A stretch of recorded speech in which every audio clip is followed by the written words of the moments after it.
Politics have become increasingly partisan over the past few decades, and it's changed the character of policy debates and the way that policy decisions are made.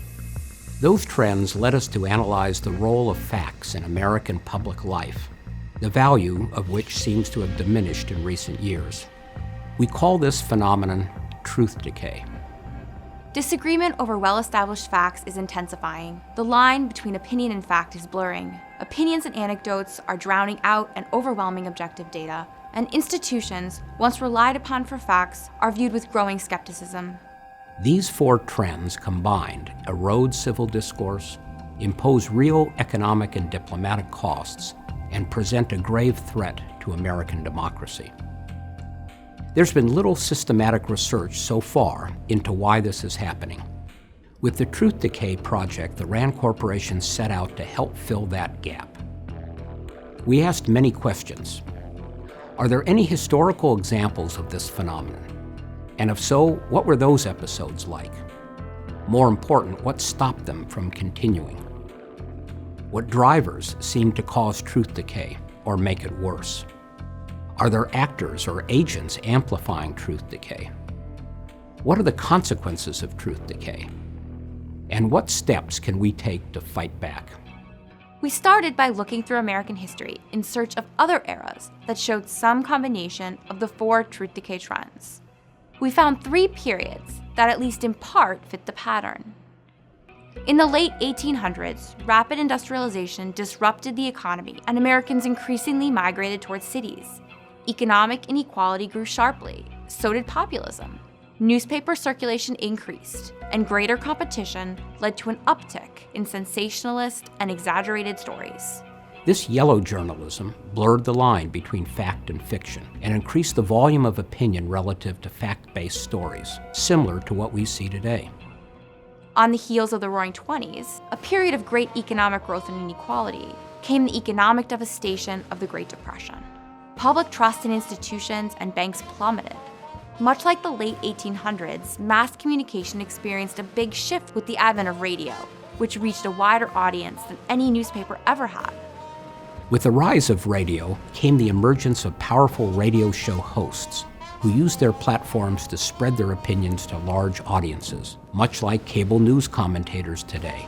In addition, tabloid papers intentionally blurred the line between fact and fiction with fabricated stories that featured sensationalized language and lurid details about sex, violence, and alcohol to attract readers and increase profits. The economic growth and technological advances of the early 1960s gave way to inflation and rising unemployment by the end of the decade. Trust in institutions, particularly the government, declined in reaction to events like Vietnam and Watergate. Anti-war and anti-government protests were common. The way information was disseminated and consumed again changed drastically. Television became a primary news source. And with photojournalism and reporting based on personal and sometimes intentionally subjective accounts, information streams of the 60s substantially blurred the line between fact and opinion. The current manifestation of truth decay, which bears all the marks of previous eras, appears to have started about 2 decades ago, but it has some unique traits. One of these is the increasing disagreement over objective facts and their interpretation that is becoming more common. Today, we see people laying claim to their own set of facts, particularly in debates about important public policy issues, rather than working toward compromise from a foundation of mutually agreed upon facts and data. The good news is that previous truth decay eras came to an end. This usually involved a resurgence in transparency and accountability within the government or the media that restored public faith in sources of factual information. During the Great Depression, for instance, the federal government sought data and analysis to help craft policies to counter the effects of the Depression. Ultimately, that seems to have helped regain public trust. Similarly, previous periods ended with the reemergence of deep investigative journalism and an increase in popular demand for facts. So how can we usher in that kind of accountability to end the current episode of truth decay? To answer that, we'll need to know more about what's driving the phenomenon. The way our brains work, our cognitive processing predisposes us to biases as we process and interpret information. Everyone suffers from cognitive bias. We tend to look for information that confirms our existing beliefs, and we rely on shortcuts and cues to evaluate large quantities of information. We often favor personal experience over data and facts, and value heavily the opinions of people in our social networks. Changes in the information system have transformed the way we consume information. We saw this happen in each of the historical cases as well. But today's technology changes, chiefly the advent of the internet and social media, have vastly increased the volume of information and the speed of dissemination, as well as the types of information available and the ease of access to a multiplicity of sources. In the hands of people who want to spread disinformation, social media and the internet are particularly powerful tools. At the same time, journalism and mass communication have also experienced shifts. Newspapers and broadcasting companies now have 24-hour cycles, and they fill much of this time with opinion and commentary rather than fact. Greater profit pressures and increased partisanship also affect the tone and content of news information. Together, these changes facilitate wide dissemination of misleading or biased information. Competing demands and fiscal constraints on the education system limit its ability to keep pace with this complex information environment and to provide students with the skills they need to distinguish good information from bad information. Media literacy, civic education, social studies, and sometimes even activities that emphasize critical thinking are increasingly crowded out, creating a gap between the skills taught in school and those needed to navigate the information environment. Many adults also lack the skills needed to separate fact from opinion. This gap leaves many students and adults ill-equipped to effectively filter objective information from falsehood and makes them more susceptible to truth decay. Extreme polarization afflicts our nation. Within Congress, polarization is at one of the highest levels in American history, and Americans increasingly sort themselves into communities that are economically, politically, and socially homogeneous. This fragments society. It insulates people from differing points of view and creates an environment in which false narratives and distorted facts can spread easily. Some factors, such as cognitive bias, contribute to truth decay on their own, but agents of truth decay can also amplify its trends by using these drivers and others to achieve their political, economic, or other objectives. This can be done intentionally or unintentionally. Research organizations and academia, for example, may unwittingly feed into truth decay. Researcher bias, or the biases of funders, might affect findings. Or errors might get published. Retractions can be issued, but they don't always undo the damage. For example, a landmark study questioning the safety of vaccines was retracted years ago, but it continues to be cited as evidence of vaccine harm.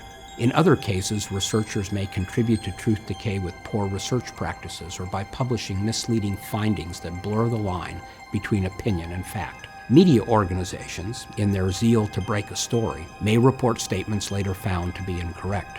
These errors may later be corrected, but it may be too late to reverse misconceptions. In some cases, media outlets may even intentionally disseminate misleading or sensationalized stories in order to attract viewers. Appointed and elected officials and the lobbyists and interest groups who try to sway them contribute to truth decay when they cherry-pick facts or make misleading statements to serve their political agendas. These types of statements undermine their credibility and further blur the line between fact and opinion. And foreign actors can aggravate truth decay when they spread misinformation or disinformation to achieve their agendas or sway public opinion within the United States. All these drivers and agents interact, contributing to truth decay and its serious consequences. Neighbors and politicians alike disagree more intensely than ever over facts. This leads to an erosion of civil discourse and also slows the process of policymaking, contributing to political paralysis. Government appointments get delayed, investigative and oversight tasks are neglected, and fiscal decisions reach stalemate. Uncertainty over where to find trustworthy information leaves leaders without the objective data and benchmarks they need to make informed decisions. And uncertainty over the direction of national policy imposes real costs on the economy, foreign policy, diplomatic relationships, and government credibility. Finally, citizens in an environment infected by truth decay seem more likely to disengage from political participation in civic life, weakening the very foundation of American democracy. The consequences of truth decay are alarming. We can still fight back, but the research we've done so far only covers the tip of the iceberg. Our book identifies 4 key areas for future research. First, we need to take a more comprehensive look at past eras that seem similar to truth decay. There may be more than the 3 periods in American history we've identified so far. Examples from other countries could be helpful too. How, when, and where have phenomena like truth decay occurred previously, and what can we learn from them? Second, we need data on the trends that make up truth decay. How can we quantify the changes over time in the consumption and dissemination of information? Are there particular areas in which disagreement over facts and data has become more pronounced? How can we measure the social and economic polarization that seems so crucial to feeding truth decay? Third, we need to learn more about the mechanisms and processes that enable truth decay. How does political polarization contribute to loss of trust in institutions and diminished civil discourse? To what extent do agents exacerbate truth decay intentionally? And how do new technologies and ways of consuming information contribute to truth decay? And finally, we must explore potential solutions and responses. What technological and policy changes can we make to stem the flow of disinformation? How can the education system better equip people to recognize disinformation?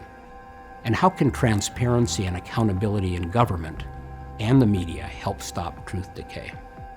These are big, ambitious questions. That's because the challenge posed by truth decay is complex. We know research alone won't solve this problem, but it can help chart a way forward and allow us to identify more innovative and more effective responses. We're conducting the Truth Decay project with RAND's hallmark nonpartisanship and objectivity. If you want to get involved, we want to hear from you. We're inviting policymakers, researchers, educators, journalists, and anyone who's interested to join us in trying to answer these critical questions. Truth decay threatens our democracy. Combating that threat will be a great challenge, and the stakes are high. But through collaboration and innovation, we can fight to restore the values of fact and analysis as a cornerstone of American public life.